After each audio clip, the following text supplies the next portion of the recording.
कहानी के शुरुआत में हमें कार में एक लड़की को दिखाया जाता है जिसका नाम किम्बरली होता है। किम्बरली अपने कार से रियलिटी शो शूट करने के लिए वेस्ट वर्जीनिया के जंगलों में जा रही थी। उसी वक्त ये अपने मैनेजर से कॉल पर बातें भी कर रही थी जो इसे उस जगह की लोकेशन बता रहा था। कुछ दूर आगे जाने के बाद उसके सामने दो रास्ते पड़ जाते हैं जिससे वो कंफ्यूज्ड हो जाती है कि उसे अब किस रास्ते से जाना है। लेकिन मैनेजर उसे दिए हुए पेपर के जरिए एक फैक्ट्री वाले रास्ते पर चलने को कहता है जिससे वो उसी रास्ते से होता हुआ जाने लगती है। अब जैसे ही किम्बरली उस रास्ते पर चलने लगती है तब उसके मैनेजर का कॉल कट जाता है क्योंकि उसका मोबाइल में सिग्नल ही नहीं था कि तभी अचानक से कोई आदमी उसके गाड़ी से जोर से टकराता है। किम्बरली काफी घबरा जाती है और गाड़ी से उतरकर उस आदमी को देखने जाती है। किम्बरली साथ में प्रेयर कर रही होती है, काश वो मरा ना हो, और उसकी प्रेयर सफल भी होती है। वो आदमी मरा नहीं होता, उसकी सांसें चल रही थी। लेकिन जैसे ही किम्बरली उसके पास जाती है तभी वो इंसान उसे झपट कर काट लेता है और वो आदमी उसकी होंठ को कच्चा चबा जाता है। किम्बरली दर्द से तड़प रही थी और वो वहाँ से भागने की कोशिश करती है, लेकिन तभी एक और आदमी आकर उसके सामने खड़ा हो जाता है और उसे पकड़ लेता है। और ये कोई और नहीं बल्कि थ्री फिंगर ही था।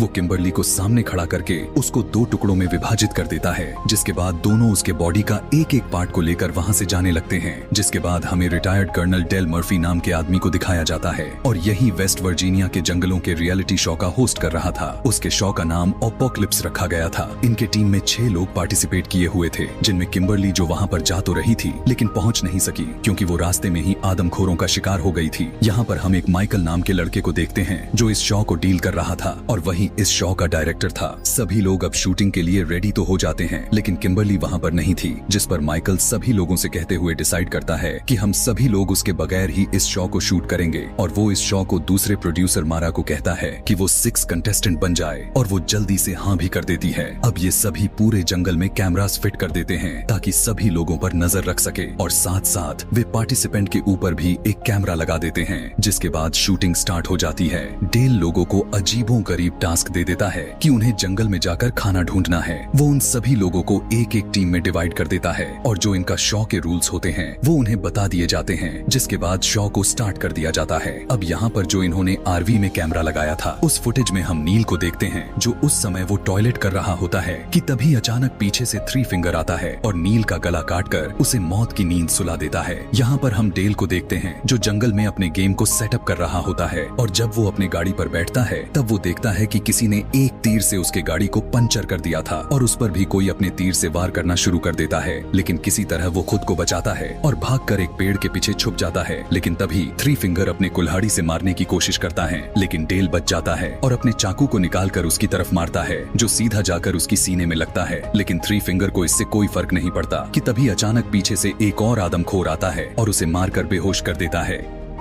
सीन शिफ्ट होता है। यहाँ पे माइकल अपने टीम को शूट कर रहा होता है और वो अपने चैनल के थ्रू दुनिया को सर्वाइवल के अलावा और भी बहुत कुछ दिखाना चाहता था, लेकिन जैक इस बात से मना कर देता है। वो कहता है कि मैं ऐसा कुछ नहीं करूंगा क्योंकि मेरी फैमिली भी इस शो को देखेगी, और यह कहकर वो वहाँ से चला जाता है। लेकिन एलिना यह मौका गंवाना नहीं चाहती थी क्योंकि वो चाहती थी कि वो इस शो में सबसे ज्यादा नजर आए, तो इसीलिए वो माइकल को लालच देती है। नीना और मारा को एक टास्क मिलता है जो टास्क यह था कि उन्हें रिवर के पास जाकर अपना टास्क को पूरा करना था और वो ऐसा ही करती है। तेजी से भागकर रिवर के पास आ जाती है और मारा उस टास्क को पूरा करने के लिए आगे बढ़ जाती है, जिसके बाद वो उस टास्क को पूरा भी कर लेती है। लेकिन तभी वो साथ में माइकल और एलिना को भी देख लेती है और वो यह देखकर काफी टूट जाती है क्योंकि यह सब कुछ वो माइकल के लिए ही कर रही थी। वो टूट कर रोने लगती है, जिस पर नीना उसे बहुत समझाती है। एम्बर और जॉन्सी को जंगल में बारबेक्यू नजर आता है, जिसे देख उसे लगता है कि यही उनका टास्क है। जिसके बाद दोनों उसे उठाकर वहाँ से लेकर जाते हैं, मगर अब नीना उस जगह को छोड़ना चाहती थी। तभी रास्ते में उसे एक घर नजर आती है। कॉल करने के लिए वो घर के अंदर चली जाती है। उस घर में कुछ अजीब लोगों के पिक्चर्स भी नजर आते हैं, जिसमें टोटल 4 लोग थे, जिनमें माता पिता और बहन भाई थे, जो कि देखने में काफी खतरनाक लग रहे थे। अभी ये दोनों उस पिक्चर्स को देख रही थी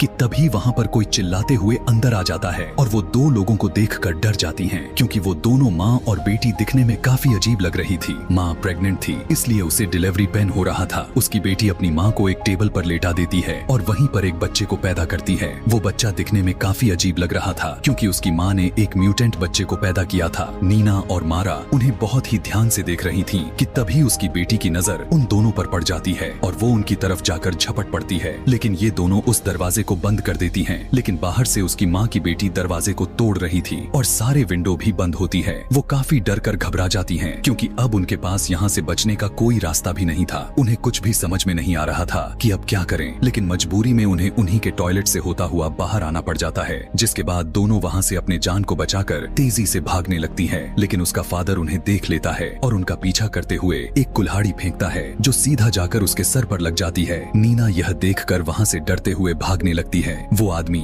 यानी उस बच्ची की फादर वहाँ पर आकर मारा के सिर से कुल्हाड़ी को निकालता है और नीना का पीछा करने लगता है, लेकिन नीना एक जगह पर छुप जाती है और अपनी जान बचाने की बहुत कोशिश करती है। दूसरी तरफ उस बच्चे की माँ ट्रक लेकर अपने पति को लेने आती है और ट्रक के ऊपर उसने मारा को भी बांध दिया था। वो उसके उंगली को खाकर फेंक देती है और वो उंगली सीधा जाकर नीना के पास गिरती है। नीना यह देखकर अपने आप को बहुत संभालती है और जब वो दोनों वहाँ से चले जाते हैं तब नीना भी वहाँ से भाग जाती है। माइकल वहाँ से निकलकर हावी की तरफ चल जाता है और एलिना को वहीं पर छोड़ देता है। म्यूटेंट ब्रदर छुपकर काफी समय से उन दोनों को देख रहा था कि तभी वहाँ पर उसकी बहन भी आ जाती है और उसे ऐसा करते हुए देखकर जलेश होती है और उसे मारने लगती है। एलिना वहाँ से भागने की कोशिश करती है कि तभी उसकी बहन एक चाकू लेकर उसके पीछे पड़ जाती है। वो अपने चाकू से काफी ज्यादा जख्मी कर देती है और वो उस पर इतना ज्यादा वार करती है कि वो वहीं पर अपना दम तोड़ देती है। अगले सीन में डेल को जब होश आता है तब वो देखता है कि किसी ने उसे उल्टा लटका दिया होता है। थ्री फिंगर उसके सामने खड़ा होकर नील को काटकर अपनी डिनर की तैयारी कर रहा था कि तभी पति पत्नी भी वहाँ पर अपने ट्रक को लेकर आ जाते हैं और वो अपने मारा कि डेड बॉडी को वहाँ पर रखकर चले जाते हैं। अब यहाँ पर थ्री फिंगर डेल को मारने ही वाला था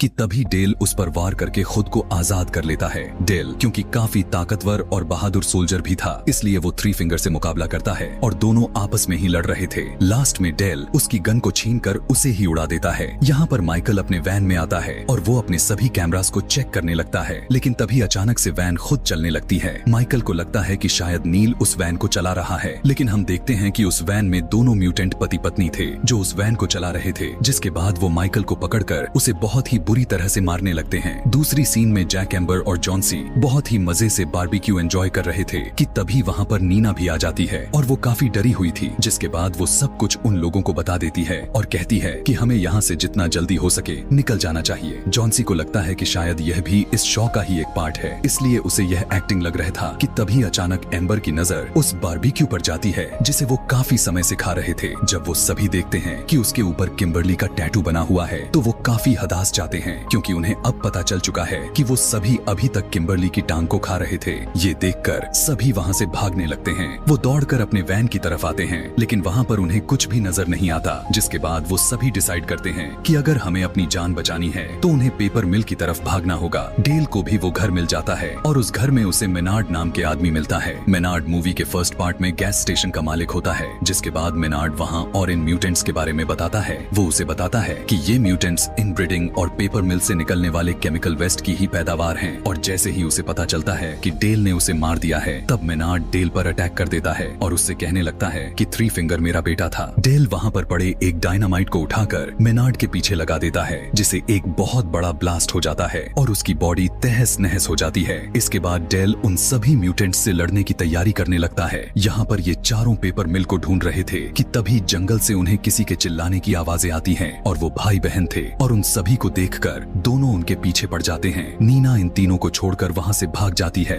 वो तीनों उनका मुकाबला करता है। वो सभी उनसे लड़कर उन्हें काफी ज्यादा मारते हैं और वहाँ से भाग जाते हैं। यहाँ पर नीना भागते भागते एक गड्ढे में गिर जाती है। वो बाहर निकलने की बहुत कोशिश करती है, लेकिन वो ऐसा नहीं कर पाती और वहीं पर फंस जाती है। नीना एक सेल्फिश लड़की थी, वो सभी को मुसीबत में छोड़कर भाग जाती थी, लेकिन फिर भी जैक उसे ढूंढने का फैसला करता है। एम्बर और जॉन्सी को कहता है कि तुम दोनों मिल की तरफ चले जाओ, हम दोनों वहीं पर मिलेंगे, और खुद वो नीना को ढूंढने चला जाता है। जिसके बाद नीना की चीख से वो उसे ढूंढ लेता है और उसे बाहर निकालने लगता है, लेकिन उसे बचाते हुए उसके शोल्डर में मोच आ जाती है। जब इन्हें वहाँ पर ट्रक की आवाज सुनाई देती तब वहाँ से भागने लगते हैं। भागते भागते वो एक झरने के पास चले जाते हैं कि तभी वहाँ पर उसकी बहन भी आ जाती है और उन्हें देख लेती है और उन पर गोलियां चलाना शुरू कर देती है। यह देखते हुए दोनों रिवर में ही कूद जाते हैं। एम्बर और जॉन्सी भाग रहे थे कि तभी जॉन्सी एक ट्रैप में फंस जाता है। एम्बर उसे बचाने की कोशिश करती है, लेकिन वो खुद भी उसी ट्रैप में फंस जाती है, जिसके बाद वहाँ पर म्यूटेंट बाप बेटे आ जाते हैं। बच्चे के फादर अपने तीर से दोनों को मारता है, लेकिन उसका बेटा कहता कि डैड मैं मारूंगा, जिस पर उसके डैड अपने बेटे को तीर दे देते हैं, जिसके बाद वो उसका बेटा एक ही तीर से उन दोनों को मार देता है। नीना और जैक बड़ी मुश्किल से पेपर फैक्ट्री की तरफ पहुंच जाते हैं और वहाँ पर एक अलमारी में उन्हें एक स्केलेटन मिलता है जो एक छोटी बच्ची का था। नीना उसे देखकर काफी डर जाती है और सोचती है कि शायद बच्ची भी इन म्यूटेंट्स से बचकर ही यहाँ पर छुप गई होगी, और इंतजार करते करते वो वहीं पर मर गई। डर की वजह से नीना वहाँ से भागने लगती है, लेकिन जैक उसे पकड़ लेता है और कहता है कि जॉन्सी और एम्बर यहाँ पर आने वाले हैं, हमें उनका वेट करना चाहिए। वहाँ पर वो दोनों देखते हैं कि विक्टिम्स की बहुत ज्यादा गाड़ियाँ खड़ी हुई थी जो तादाद में बहुत ही ज्यादा थी, और वहाँ पर उनकी आरवी वैन भी थी जिसमें से माइकल की जोर जोर से चिल्लाने की आवाजें आ रही थी। वो दोनों उसे बचाने के लिए आगे बढ़ते हैं। जब जैक अंदर जाता है तब वो माइकल का लाइव वीडियो देखकर दंग रह जाता है। वहाँ पर बच्चे की माँ यानी वो म्यूटेंट माइकल को बहुत ही बुरी तरह से मार देती है। यहाँ पे जैक को पता चल जाता है कि यह उनके लिए बिछाया गया ट्रैप है जो इनमें फंस जाते हैं, और वो दोनों उन दोनों को भी पकड़ लेते हैं। नीना जब होश में आती है तब वो देखती है किसी ने उसे डाइनिंग टेबल के साथ बांधा हुआ है और जैक को भी सामने लटकाया हुआ है। कुछ देर के बाद उस फैमिली की डिनर का टाइम होता है। डिनर करने से पहले वे सभी प्रेयर करते हैं। उनका बेटा जबरदस्ती नीना के मुंह में खाना डालने लगता है। यहाँ पर हमें यह पता चलता है कि यह फैक्ट्री ही असल में उनका घर था। माँ एक ग्राइंडर में बचे हुए वेस्ट बॉडी पार्ट को फेंक देती है। वहीं पर डेल भी होता है। यहाँ सब देख रहा होता है। डेल जब बाहर आता है तब उसके मूवमेंट से आवाज पैदा हो जाती है जिससे उन सभी को पता चल जाता है। आवाज सुनते ही वे सभी उसे ढूंढना शुरू कर देते हैं, जिसके बाद डेल म्यूटेंट ब्रदर और सिस्टर को अपने ट्रैप में फंसा लेता है और उन दोनों को अपने डायनामाइट से उड़ा देता है। जिसके बाद डेल नीना के पास पहुंचकर उसे आजाद कर देता है। उसके बाद वो जैक को भी खोल देता है। तभी वहाँ पर म्यूटेंट पति पत्नी आ जाते हैं और अपने बच्चों को टुकड़ों में हुआ देखकर बौखला जाते हैं और पागल हो जाते हैं। उसका पति डेल के ऊपर कई बार तीर से वार करता है, लेकिन डेल काफी मजबूत इंसान था इसलिए वो खुद को बहुत संभालता है। उसकी पत्नी भी डेल के गर्दन में चेन फेंकती है जो सीधा जाकर गले को कस लेती है। उसके गर्दन से काफी ज्यादा ब्लीडिंग होने लगती है और मौके पर ही उसकी मौत हो जाती है। नीना बड़ी मुश्किल से उस फैक्ट्री से बाहर आ जाती है, लेकिन गलती से जैक उस ग्राइंडर वाला रूम में चला जाता है। पति पत्नी वहाँ पर पहुंचकर उसे ग्राइंडर में फेंकने की कोशिश करते हैं। नीना को जैक की चिल्लाने की आवाज आती है। वो चीखने लगता है और अब वो उसके हेल्प के लिए जाती है और वो उसके गर्दन पर बाइट करके